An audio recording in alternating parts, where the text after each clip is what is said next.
As part of a third DIY project, assembling and deassembling, I took a bright trimmer from my home, and it's not in working condition, and some of the parts are already broken out, like the side parts. So without any further ado, let's get into the deassembling part.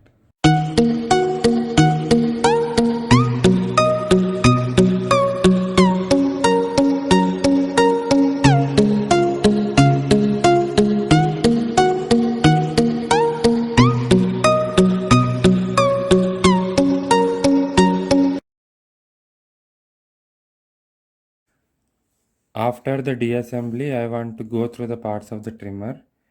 These two outer bodies are made up of a thermoplastic, and here is a slot where we can insert the battery, and these two terminals belong to the circuit board.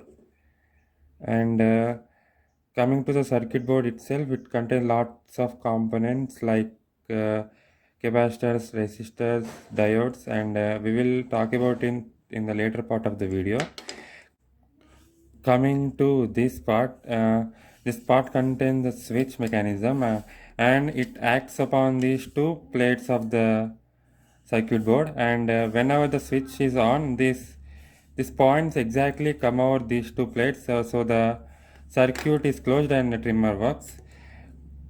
Unfortunately, the DC motor got disconnected during the deassembly, and this is connected to these 2 points of the circuit board, and we will talk about the DC motor and the clipper board connection in the later part of the video.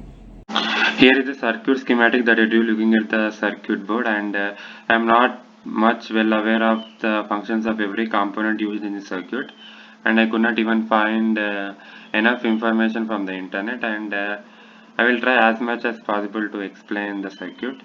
And getting into it, it is the battery that we insert in the trimmer, and it is directly connected to the DC motor by switching on, and the battery is recharged by giving the AC input. The AC input should be rectified, and the voltage of AC input should be reduced, and has to go to several processes to be able to recharge the battery.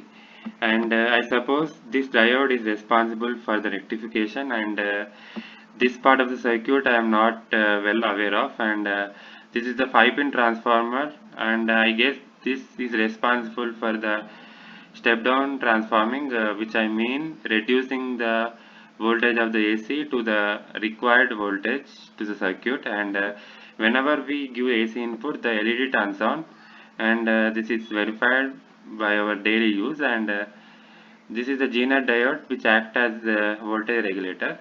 Therefore, the battery gets recharged and used again and again. That's from my end. Thank you. Coming to the mechanical system, as it contains both DC motor and the clipper blade, I want to present a small video.